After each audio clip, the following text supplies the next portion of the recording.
Reciban un cordial saludo. Soy el estudiante Iván Nandi Cuenca Vergara de la Facultad de Medicina de la Universidad Mayor de San Andrés.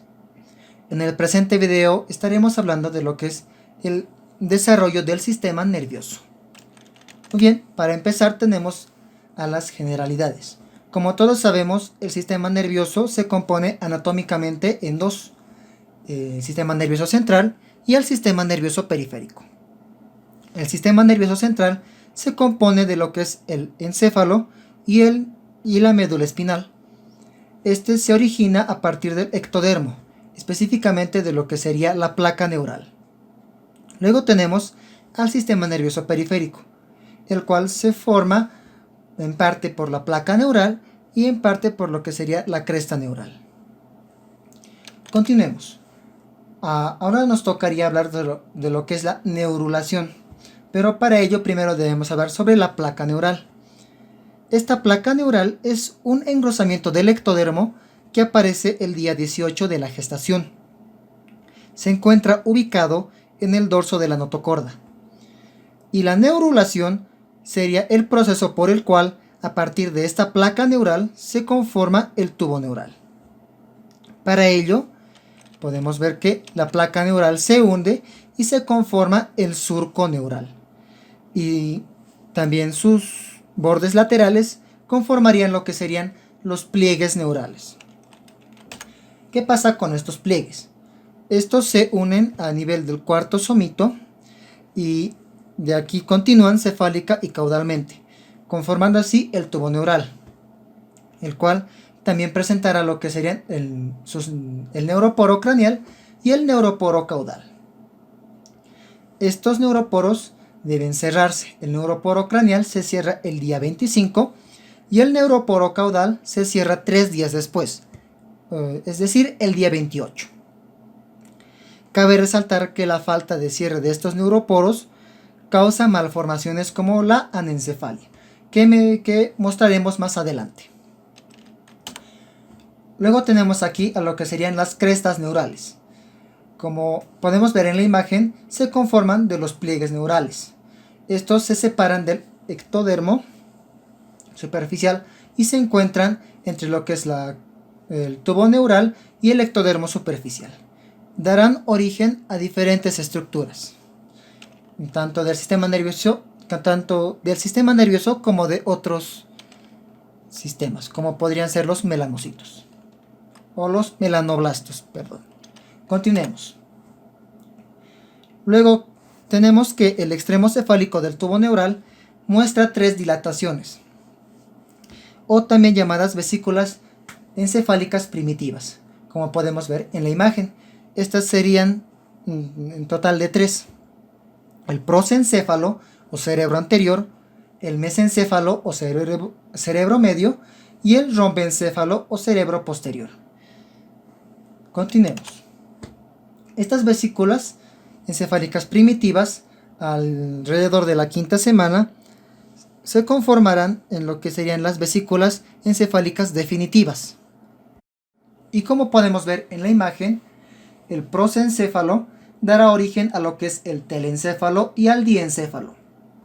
El telencéfalo conformará a lo que son los hemisferios cerebrales y el diencéfalo conformará a lo que es el tálamo, hipotálamo y el epitálamo. Luego tenemos al mesencéfalo. Este es la única vesícula encefálica que se mantiene y dará origen a lo que son los pedúnculos cerebrales y tubérculos cuadrigéminos. Y por último, el rombencéfalo dará origen a lo que sería el metaencéfalo y al mielencéfalo. Del metaencéfalo se formarán lo que es la protuberancia y el cerebelo, y del mielencéfalo se conformará el bulbo raquídeo o médula oblonga. Bien, continuemos. Aquí podemos ver en esta diapositiva lo que serían los pliegues encefálicos. Entre estos tenemos al pliegue cefálico, el cual, como podemos ver en la imagen, se encontraría a nivel del mesencéfalo. Este tendría la función de establecer el contacto del prosencéfalo con el mesencéfalo. Luego tenemos al pliegue cervical a este nivel, y luego tenemos al pliegue pontino, el cual posteriormente es cubierto por el cerebelo. Muy bien, continuando tenemos a esta que sería el neuroepitelio. Como podemos mencionar, tenemos que la pared del tubo neural consta de este neuroepitelio, el cual presenta una forma de un epitelio pseudoestratificado. Crecerán las células nerviosas primitivas conocidas como neuroblastos, que constituyen la capa del manto, que sería la precursora de la sustancia gris, y sus fibras nerviosas que salen o que se originan de estos neuroblastos conformarían la capa marginal, la cual sería obviamente la precursora de la sustancia blanca. Posteriormente, con el proceso de diferenciación del tubo neural, encontraríamos a lo que sería que, concluida la fase proliferativa, 4 componentes: el epitelio ependimario, el cual formará los plexos coroideos, los cuales son los productores del líquido cefalorraquídeo. Luego tenemos a lo que es en la capa del manto, la cual, como ya mencionamos, está formada por los neuroblastos, los cuales sufren una transformación para formar a las neuronas. Tendríamos entonces, como podemos ver en la imagen, a un neuroblasto primitivo o neuroblasto apolar, el cual no presenta prolongaciones. Más tarde, en ambos polos de este neuroblasto apolar se conforman unas prolongaciones, formándose así un neuroblasto bipolar. Luego, una de sus prolongaciones aumenta de longitud y una desaparece, formándose así un neuroblasto unipolar. Luego tenemos que con las diferenciaciones ulteriores se conforman las dendritas, constituyéndose así las neuronas multipolares, cuyos axones irrumpen en la zona marginal, ocasionando que ésta sea, como ya mencionamos, la precursora de la sustancia blanca. Luego tenemos aquí un componente que sería la neuroglía, pues además de formarse lo que serían los neuroblastos, se conforman lo que serían los gioblastos. Estos más tarde conformarán a lo que serían los astroblastos y oligodendroblastos. Tenemos que los astroblastos conformarán a los astrocitos protoplasmáticos y a los astrocitos fibrosos, y los oligodendrocitos serán producto de los oligodendroblastos. La microglía también sería parte de lo que sería la neuroglia, pero esta deriva del mesodermo circundante y se encargaría de lo que sería la defensa del sistema nervioso, siendo estas macrófagos. Continuemos. Tenemos a la evolución de la capa del manto. Esta capa del manto presentará un adelgazamiento de sus paredes dorsal y ventral, las cuales serían la placa del techo y la placa del piso. Y también sufre un engrosamiento de sus paredes laterales, que conformarán la placa basal y la placa alar, las cuales están separadas de lo que es el surco longitudinal. Continuemos. Tenemos ahora en esta diapositiva a lo que sería la médula espinal. Encontramos que su placa basal poseerá neuroblastos que formarán a las neuronas motoras, y la placa alar a los neuroblastos que formarán neuronas sensitivas. Los nervios raquídeos se originan de los segmentos de la médula espinal. Hacia el tercer mes del desarrollo se extienden en toda la longitud del embrión por un crecimiento desigual. A medida que aumenta la edad, este asciende, y en el adulto la médula espinal llega incluso a ubicarse a nivel de la segunda vértebra lumbar. Además, también cabe mencionar que la pía madre formará a la banda fibrosa conocida como filum terminal, la cual, junto con las fibras de las neuronas lumbares y sacras, constituyen lo que es la cola de caballo.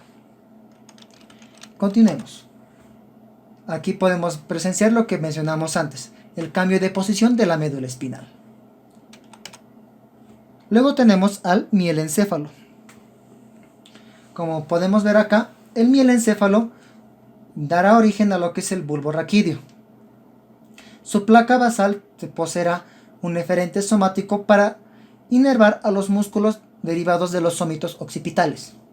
Un eferente visceral especial que será destinado para los músculos provenientes de los arcos faringeos, el tercer, cuarto, quinto y sexto arco.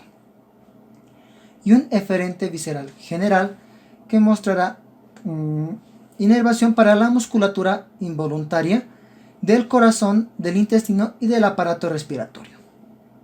Luego tenemos que su placa alar nos mostrará también lo que sería un aferente visceral general destinado para las recepciones de impulsos sensitivos del aparato digestivo y del corazón. Un aferente visceral especial para los impulsos gustativos y un aferente somático que podemos dividir en dos. Uno general para la recepción de sensaciones de la superficie de la cabeza y uno especial para lo que sería del oído interno. Además, la placa del piso formará el rafe, la placa del techo junto con la pía madre formará lo que es la tela coroidea, que constituye posteriormente el plexo coroideo, como podemos ver en la imagen. La capa marginal formará la oliva vulvar y el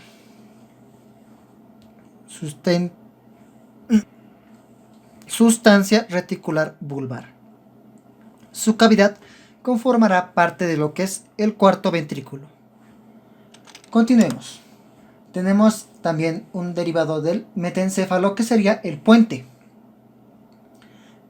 Podemos ver en la imagen que sus placas basales también poseerán un eferente somático representado por el nervio abducens, un eferente visceral especial representado por los núcleos de los nervios el quinto y el séptimo par, que serían el trigémino y el facial, y un eferente visceral general que inervarán a las glándulas submandibular y sublingual.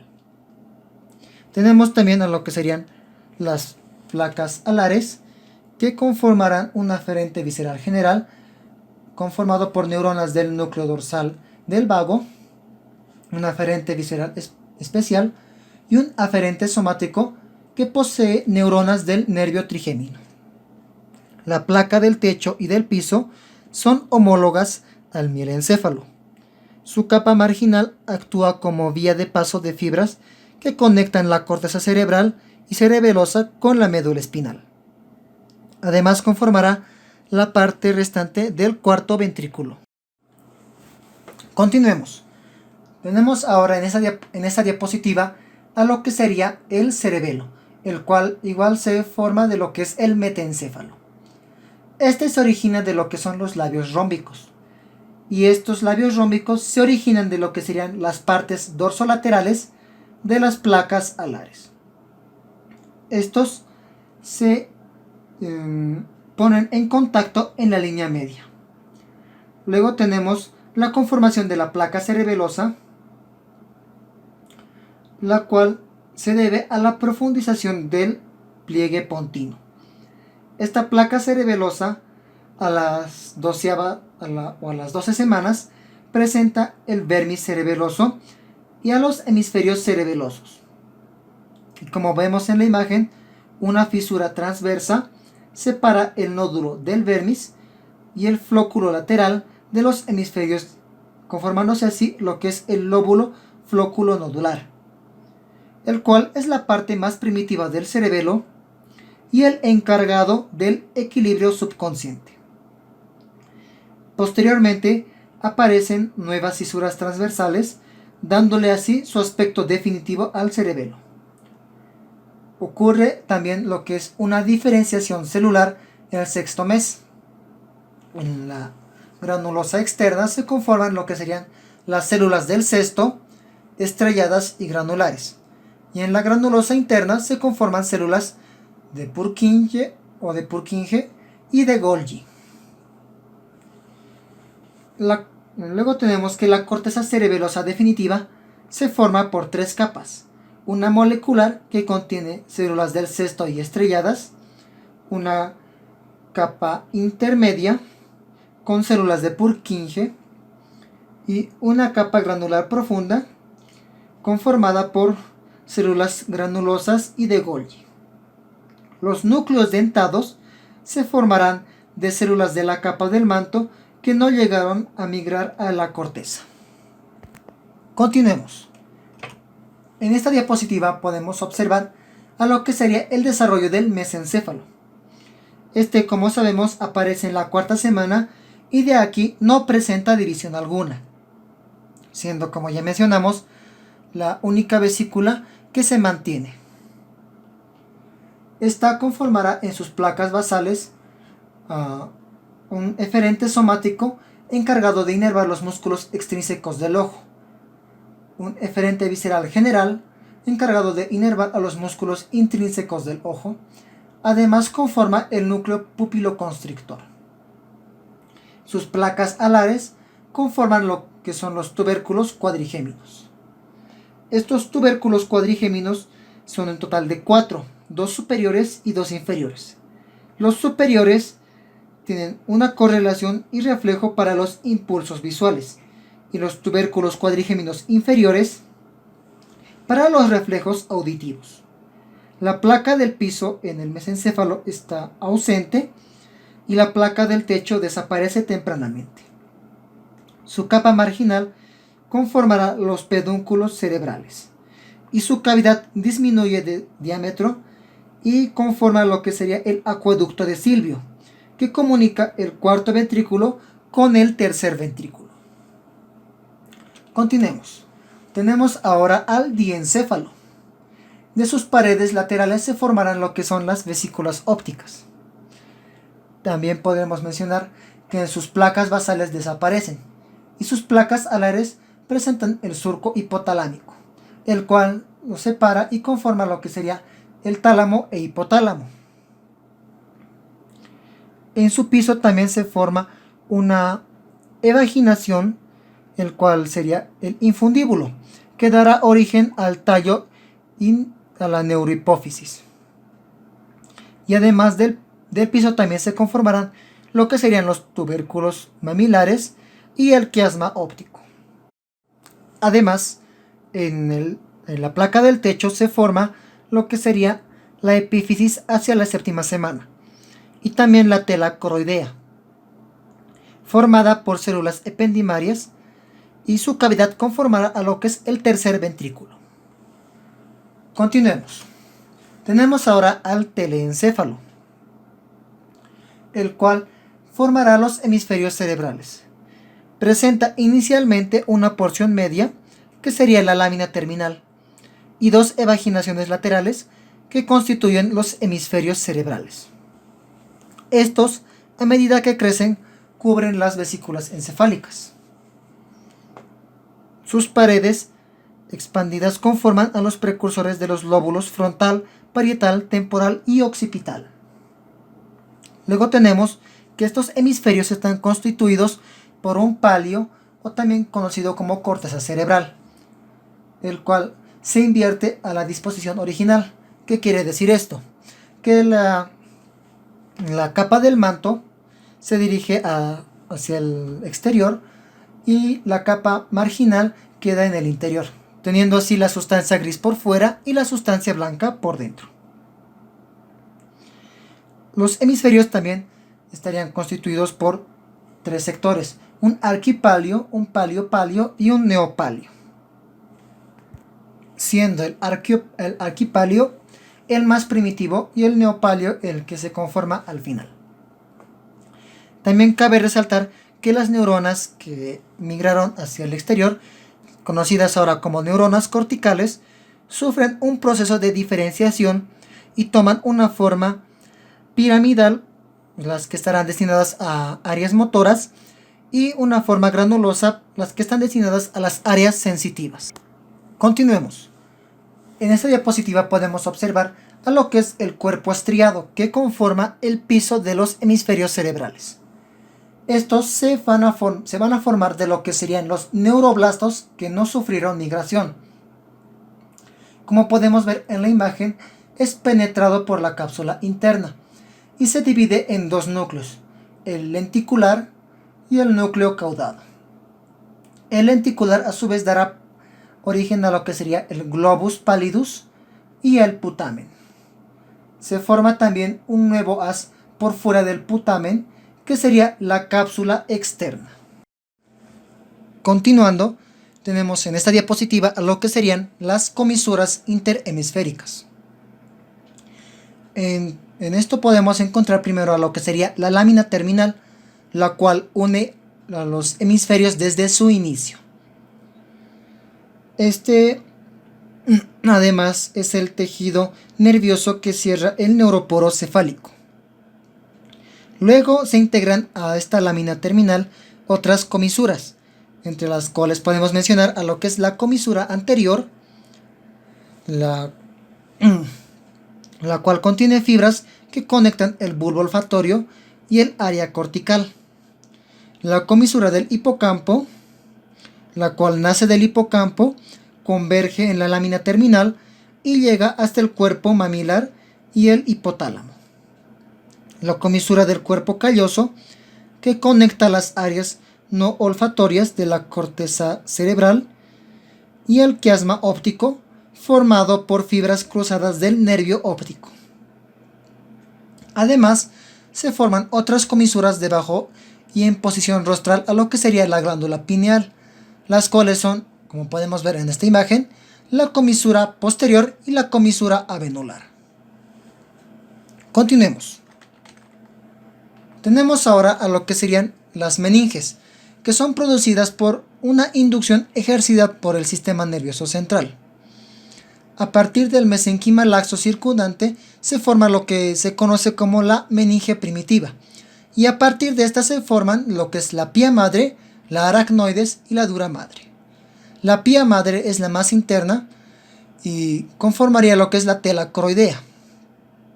La aracnoides sería la que está en el medio y esta rodea vasos sanguíneos. Como podemos ver en la imagen, entre la aracnoides y la pía madre se encuentra el líquido cefalorraquídeo. Luego tenemos a la dura madre, que es la más superficial y la más resistente de las meninges. Es independiente a partir de las 8 semanas. Continuemos. Tenemos ahora que hablar sobre el sistema nervioso periférico. Su desarrollo se da por que este está constituido por filetes nerviosos que agrupados conforman a los nervios. Comenzando con lo que serían los nervios raquídeos, estos están ligados a la médula espinal por dos raíces. Una raíz anterior, que como mencionamos tendrá función motora, y una raíz dorsal que tendrá función sensitiva.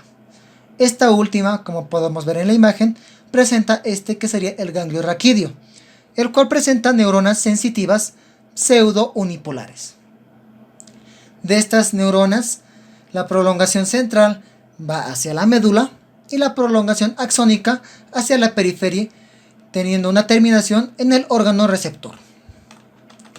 Continuemos. Tenemos aquí ahora lo que serían los nervios craneales. Son un total de 12.